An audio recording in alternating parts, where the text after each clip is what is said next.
Clear होगी बात?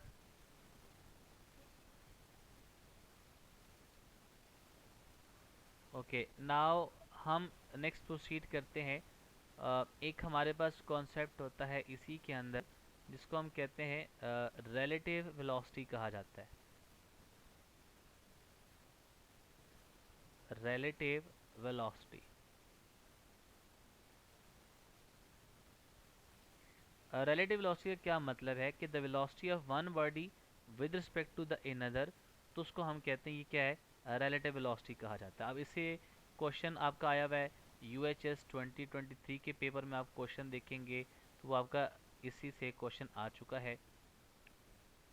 इसमें करना क्या है, आपने केसेस को याद रखना है। फर्स्ट केस कुछ इस तरह से है कि अगर मेरे पास एक बॉडी है जो कि वेलोसिटी v1 के साथ मूव कर रही है, और एक और बॉडी है जो कि वेलोसिटी v2 के साथ मूव कर रही है। दोनों की डायरेक्शन देखें तो यहाँ पे क्या है, सेम है, तो दे हैव सेम डायरेक्शन।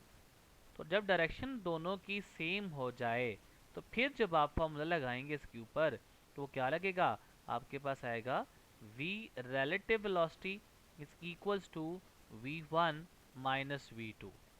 या आप इसको ऐसे भी लिख सकते हैं कि relative velocity is equals to v2 minus क्या बन जाएगा, v1 बन जाएगा। ठीक, मतलब जो भी वेलोसिटी ग्रेटर होगी आप उसको पहले लिख लें, तो रिलेटिव वेलोसिटी की वैल्यू को आप कैलकुलेट कर सकते हैं।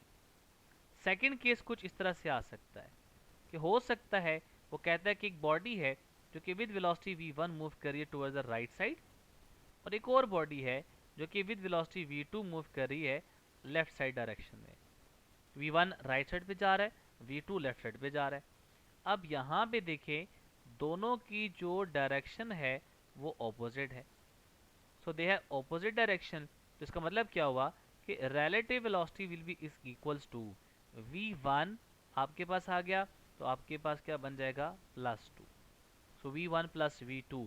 देखें, सेम डायरेक्शन हो तो वेलोसिटी की सब्ट्रैक्शन, ऑपोजिट डायरेक्शन हो तो वेलोसिटी को बेटा आपने क्या करना है, ऐड कर दीजिएगा, तो रिलेटिव वेलोसिटी की वैल्यू आपके पास आ जाएगी। थर्ड केस हमारे पास क्या बन जाता है, थर्ड केस ये बनता है रिलेटिव वेलोसिटी में कि अगर मेरे पास एक बॉडी है जो विद वेलोसिटी v1 मूव कर रही है राइटवर्ड, और एक और बॉडी है जो विद वेलोसिटी v2 मूव कर रही है in upward direction. It means कि v1 जो है it is perpendicular to v2। उस केस में जब आप रिलेटिव वेलोसिटी का फार्मूला लिखेंगे तो वो क्या बनेगा, v1 स्केयर प्लस क्या बन जाएगा, v2 स्केयर।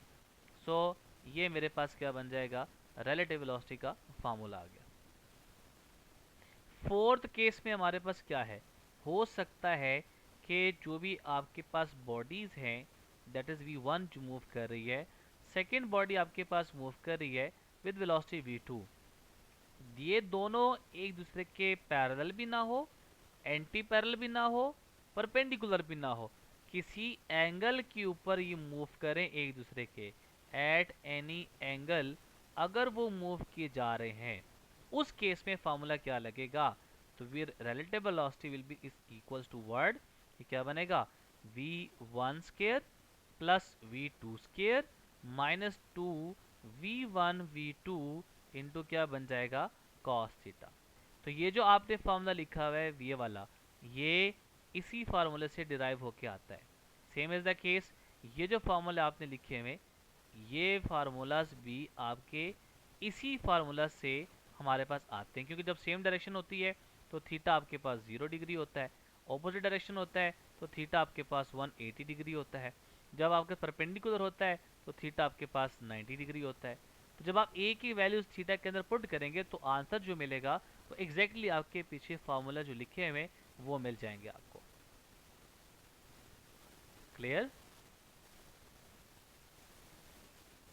अच्छा, अब इसी से ना हम एक क्वेश्चन कर लेते हैं ताकि हमें ये बात हमें समझ आ जाए। एक क्वेश्चन है, सपोज कर ले, एक क्वेश्चन आ गया कि एक ट्रेन है, वो जो ट्रेन मूव कर रही है जिस वेलोसिटी के साथ, वो सपोज कर लें कि राइटवर्ड मूव कर रही है विद 100 मीटर पर सेकेंड, और एक बर्ड है जो कि मूव करती है let's say in the left direction with the speed of 10 metre per second.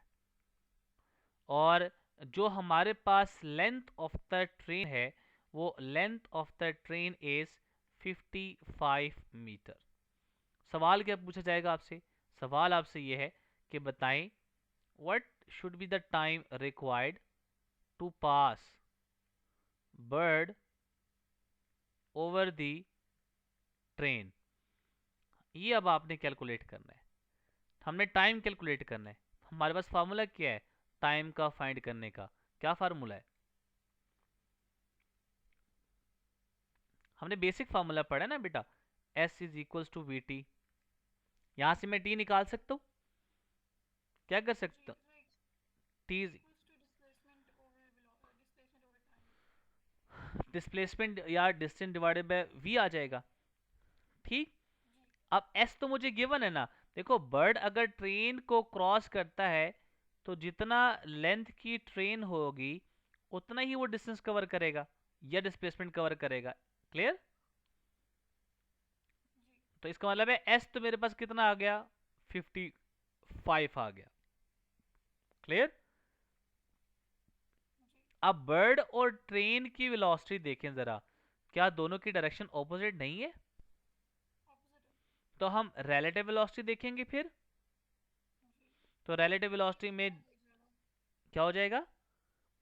Yes exactly add हो जाएगा। तो 100 प्लस आपके पास क्या बनेगा? 10 which is equals to 55 divided by 110। So इसका आंसर आपके पास क्या बनेगा? 0.5 आपके पास क्या बन जाएगा? सेकंड। ये बात समझ आ गई? क्लियर है ना? हाँ, अब सेम इस तरह से वो कह सकता है कि मैंने बुलेट को फायर किया है और बुलेट को फायर करते हुए जितना टाइम लगा है तो वो टाइम कैलकुलेट कर लें तो वो भी आप कैलकुलेट कर सकते हैं इसी से। ठीक है, सेम सेम इस तरह से क्वेश्चन वो आपसे ना पूछ सकता है कि मैंने बुलेट फायर कर दी है तो बताएं उसके केस में आपके पास क्या आंसर बनेगा। तो वो भी आप यहाँ से फाइंड आउट कर सकते हैं। तो डिफरेंट वो क्वेश्चन आपसे कह सकता है। ठीक। अच्छा, अब इसी तरह से हम एक और लेट्स से हम क्वेश्चन कर लेते हैं। वो क्वेश्चन कुछ इस तरह से है।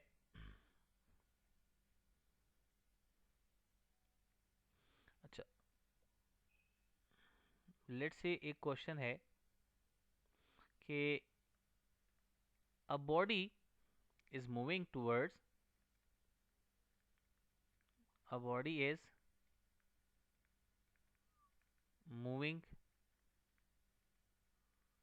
towards north with the 20 metre per second. Question को जरा अंडरस्टैंड कीजिएगा, साथ स्टेटमेंट पढ़ लीजिएगा। फिर 20 metre per second after a time of 1 second it turns towards towards west at the same speed calculate the change in velocity। और option आपको दिए जाते हैं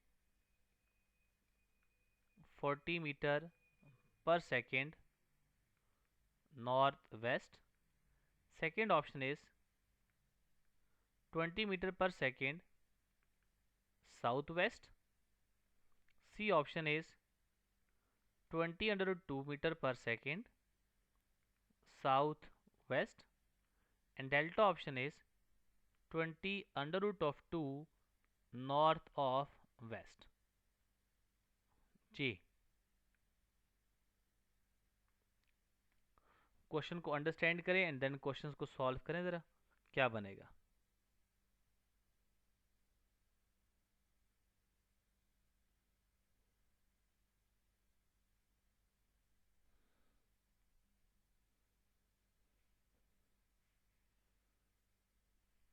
सबसे पहले क्या बताया था कि ऐसे क्वेश्चंस के अंदर हमने क्या करना है, ईस्ट वेस्ट नॉर्थ और साउथ की डायरेक्शन को स्पेसिफाई कर देना है. So this is east, this is the west, this is the north and this one is the south. अब स्टेटमेंट को पढ़ते जाएं. वो कहता है कि a body is moving towards the north with 20 metre per second. तो इसका मतलब क्या हुआ कि उसने इस डायरेक्शन में मूव किया towards the north with the speed of 20 metre per second.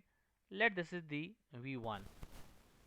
फिर वो क्या कहता है कि एंड देन, और फिर उसने क्या किया, मूव किया turns towards the west with the same speed. तो उसका मतलब क्या हुआ कि वेस्ट की तरफ वो गया with the speed of 20 metre per second. so this is v2 which is equals to 20 metre per second. so calculate the change in the velocity. हाँ जी, कैसे करेंगे बेटा?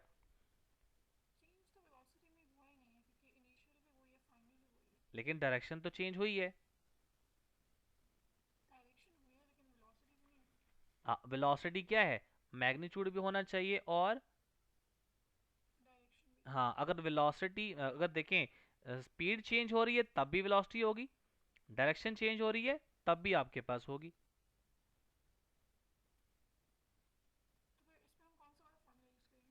हाँ, अब आप बताए ना क्या करेंगे हम इसका. सबसे पहले तो हमें क्या करेंगे, this is the change in the velocity. ये आपके पास क्या आ जाएगी, वी आ जाएगा. ठीक, ये हमारे पास वी आ गया. सो राइट एंगल ट्रायंगल बन गया. ठीक है, हेड टू टेल रूल से कर लें बेशक आप. This is the net velocity आपके पास आ जाएगा. तो ये क्या बन जाएगा आपके पास उसी तरह से, हाइपोटेन्यूज का whole square is equals to base का स्क्वायर प्लस परपेंडिकुलर का square. So which is equal to under root of, क्या बन जाएगा, हाइपोटेन्यूज इक्वल टू बेस का स्क्वायर प्लस परपेंडिकुलर का square. This implies that h is equals to what, क्या बनेगा, 20 का स्क्वायर प्लस आपके पास क्या बनेगा 20 का square which is equals to what 400 plus क्या बनेगा 400. This implies that h is equals to what 800. अब देखें h इज इक्वल्स टू, मैं इसको लिख सकता हूँ 2 मल्टीप्लाई बाय 400 लिख सकता हूँ. बात तो एक ही आ गई. ठीक, अब देखें 400 का जो अंडर रूट है वो किसके बराबर होगा, 20 के ना. तो वो तो बाहर आ जाएगा 20.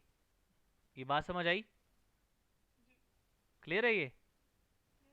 हाँ, तो 400 का जो अंडर रूट है वो 20 आ गया, वो बाहर आ गया, और अंडर रूट ऑफ 2 आपके पास एज इट इज आ गया. सो हमारे पास मैग्नीट्यूड तो आ गया उसका कितना 20 under root of 2. Now what is the direction, तो किस डायरेक्शन में जा रहा है, यहां से आप देखें किस डायरेक्शन में जा रहा है ये भी, वेस्ट या नॉर्थ ऑफ वेस्ट, या क्या नॉर्थ ऑफ वेस्ट या साउथ ऑफ वेस्ट, क्या होगा नॉर्थ ऑफ वेस्ट, ऐसे ही है. So this is the north of west. क्या कहीं पे ऑप्शन मौजूद है यहाँ पे, डी ऑप्शन इज करेक्ट. ठीक, क्लियर है ये.